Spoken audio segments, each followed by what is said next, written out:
எல்லாருக்கும் வணக்கம். நான் நடிகர் பெஞ்சமின். என்னுடைய நீண்ட நாள நண்பர், என்னுடைய ரூம்மேட்டு.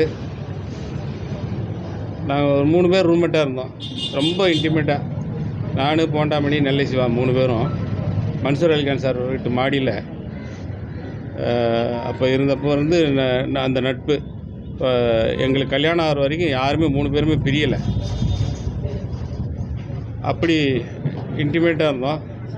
எவ்வளவு இன்டிமேட் ஃப்ரெண்ட்ஸாக இருந்தாலும் யாரையும் விட்டு கொடுக்க மாட்டோம். இப்போ நான் வேலைக்கு போனேன்னா கூட இருக்கவங்க அங்கே மன்சூர் சார் ஆஃபீஸில் இருக்கவங்க எல்லாருக்கும் சாப்பாடு போடுவேன். போண்டாமணி வேலைக்கு போனால் எல்லாருக்கும் சாப்பாடு போடுவார்.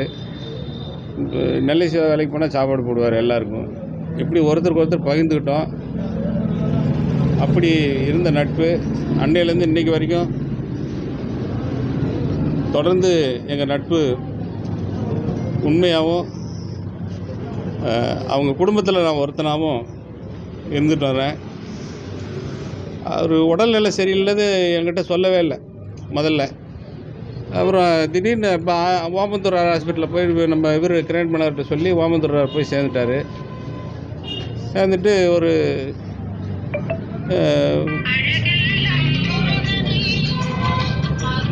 ஓமந்தூர் ஹாஸ்பிட்டல்லேருந்து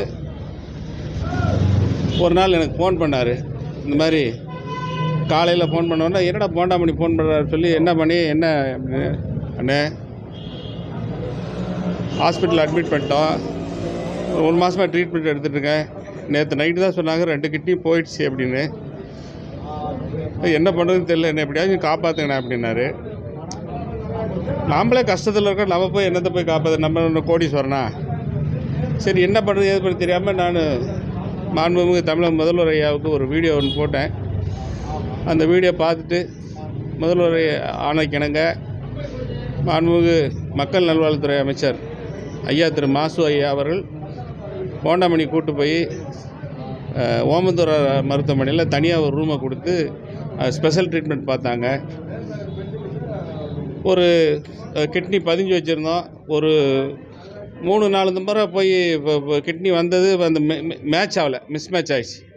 அப்புறம் இதில் திருச்சி எஸ்ஆர்எம்மில் போய் நீங்கள் பதிஞ்சு வைங்க அப்படின்னு சொன்னாங்க. அப்புறம் திருச்சி எஸ்ஆர்எம்மில் போய் பதிஞ்சு வச்சோம். அங்கேயும் ஒரு 3 அட்டெம்ப்ட் பண்ணோம். 3 அட்டெம்ப்ட் பண்ணி 3 கிட்னியும் மிஸ் மேட்சாக போச்சு. இந்த 6-7 மாதத்தில் கடைசியாக 4ஆவதாக ஒரு கிட்னி கிடச்சிது.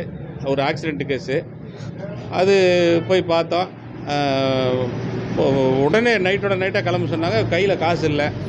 அப்போ அர்ஜுன் சாருக்கு ஃபோன் பண்ணோன்னே அர்ஜுன் சார் ஒரு 50,000 கொடுத்து கார் வச்சுக்கிட்டு நேராக நீங்கள் போங்க, பின்னாடி எவ்வளோ நாள் நான் பணம் கொடுத்து அனுப்புகிறேன் அப்படின்னு சொல்லி அர்ஜுன் சார் அனுப்பிவிட்டார். அப்புறம் திருச்சி எஸ்ஆர்எம்க்கு போனோம். போய் எல்லா டெஸ்ட்டும் பண்ணி அங்கே போய் 20,000 முதல்ல கட்டி எல்லாம் அந்த ப்ளட் டெஸ்ட்டு, யூரின் டெஸ்ட்டுக்கு இந்த டெஸ்ட்டு எல்லா டெஸ்ட்டும் பண்ணியாச்சு. டோனருக்கும் பண்ணியாச்சு, போண்டாமணிக்கும் பண்ணியாச்சு. பண்ணி ஆப்ரேஷன் தியேட்டருக்குள்ளே போகும்போது அந்த டோனர் இறந்து விட்டார். அப்போ அந்த கிட்னி கொடுக்க முடியல. மேட்ச் ஆகி அந்த கிட்னி கொடுக்க முடியல. அங்கேயே அழுதுட்டார். என்னண்ணே இப்படி மேட்ச் ஆகி கொடுக்க முடியலண்ணே, செத்து போயிட்டார் அப்படின்னு சொல்லி ரொம்ப ஃபீல் பண்ணாங்க. அதுக்கப்புறம் நைட்டோட நைட்டாக அங்கே வந்தார். மழை, சரியான மழை. அந்த மழையிலே ஒய்ஃபு, குழந்தைங்க எல்லாத்தையும் வேண்டானே, ஒரு நாள் இருந்து ரெஸ்ட் எடுத்துகிட்டு போங்கன்னு டாக்டர் சொல்கிறார். இல்லை நான் போய் ஆகணும் அப்படின்னு சொல்லி மழையிலே வந்தார். நனைஞ்சிக்கிட்டு இங்கே வீட்டில் விட்டுட்டு அடுத்த நாள் சேலம் மாவட்ட ஆட்சித்தலைவர் அவர் பாலச்சந்தர் சார், அவருடைய தங்கச்சிக்கு கல்யாணம் கம்பத்துக்கு இந்த மாதிரி சொன்னேன். இந்த மாதிரி இவருக்கு கலெக்டர் தங்கச்சி கல்யாணம் அப்படின்னோடனே, நான் எப்படியாச்சும் வந்துடுறேன், போய் இவங்களை போய் வீட்டில் விட்டு வந்துடுறேன்னு சொல்லி மழையிலேயே நனைஞ்சிட்டு வீட்டில் விட்டுட்டு அப்புறம் மழையிலே நனைஞ்சிக்கிட்டு அங்கே கம்பத்துக்கு வந்தார். வந்தோடனே ரொம்ப உடம்புக்கு முடியாமல் போச்சு, நடக்க முடியல.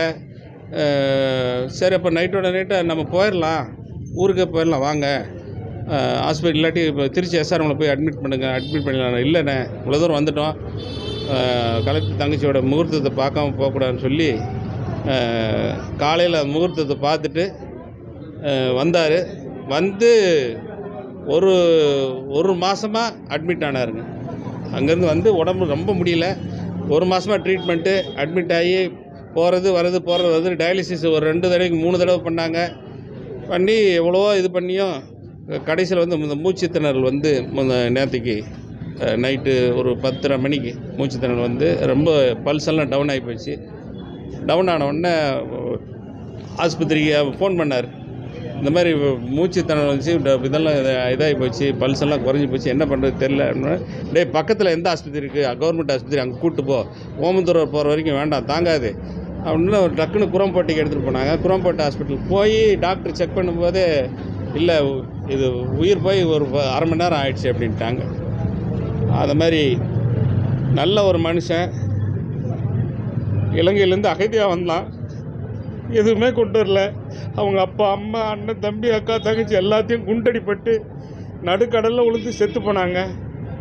இவர் குண்டடிப்பட்டு 2 காலையும் குண்டு, ஒரு காலில் குண்டு எடுத்துட்டாங்க, ஒரு கால் முட்டியில் குட்டி எடுக்க முடியல. அது எடுத்தால் நடக்க முடியாதுன்னு சொன்னதால் கடைசி வரைக்கும் குண்டோடு தான் இருந்தார்.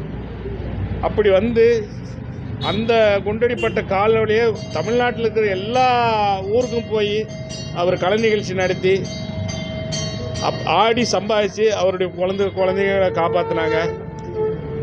2 பிள்ளைங்க, ஒரு பொண்ணுக்கு வந்து நம்ம ஐஸ்வரி கணேஷ் ஐயா வந்து இலவச சீட்டு காலேஜில் அவர் காலேஜில் கம்ப்யூட்டர் சயின்ஸ் இலவசமாக கொடுத்தாங்க.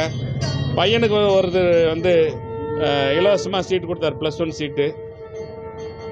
அவரால் இப்போ வெளியூர் எங்கேயும் போகக்கூடாது, எங்கேயும் சுற்றக்கூடாது அப்படின்னு சொன்னதுனால வேறு சாப்பாட்டுக்கு வழி இல்லை, வருமானத்துக்கு வழி இல்லை, என்னடா பண்ணுறதுன்னு தெரியல. பையன் வந்து ஸ்கூல் விட்டு நின்றுட்டு சரிப்பா நான் போய் சம்பாதிக்கிறேன்ப்பா, நான் போய் சம்பாதிச்சு உன்னை காப்பாற்றுறேன் அப்படின்னு சொல்லி பையன் போய் வேலைக்கு இப்போ நம்ம பகவதி பாலா கேமராமேன்கிட்ட போய் அசிஸ்டண்ட்டாக சேர்ந்து ஒரு 3-4 மாதமாக வேலை பார்த்துட்ருக்கான். பாப்பா காலேஜ் படிக்குது. என்னென்னா அவங்க ஒய்ஃப் வந்து ஒரு மாற்றுத்திறனாளி, நடக்க முடியாது.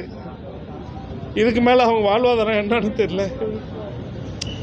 எத்தனையோ கோடியாக சம்பாதிக்கிறாங்க, காசு பணம் கொடுக்க வேண்டாம், ஆளுக்கு ஒரு 2 நாள் வேலை கொடுத்தாவே அந்த குடும்பம் எப்படியோ சம்பாதிச்சு பொழைச்சிருப்பாங்க. வேலை இல்லாதனால ஊராக போய் திரிஞ்சு அலைஞ்சி உடம்பை கெடுத்து எந்த கெட்ட பழக்கமும் இல்லைங்க, எந்த கெட்ட பழக்கமும் இல்லை. அப்பேற்பட்ட மனுஷன் இறந்து போனான். இதுக்கு மேலே என்ன ஆகும்னு தெரியல. யாருமே வரல. எல்லா சங்கத்துக்கும் இன்ஃபார்ம் பண்ணிட்டேன், எல்லாருக்கும் இன்ஃபார்ம் பண்ணிட்டேன். அவங்க நல்லா இருக்கும்போதே இப்போ போய் நாங்கள் கேட்டோம், ஹெல்ப் எல்லாம் கேட்டோம், யாருமே எதுவும் செய்யலை.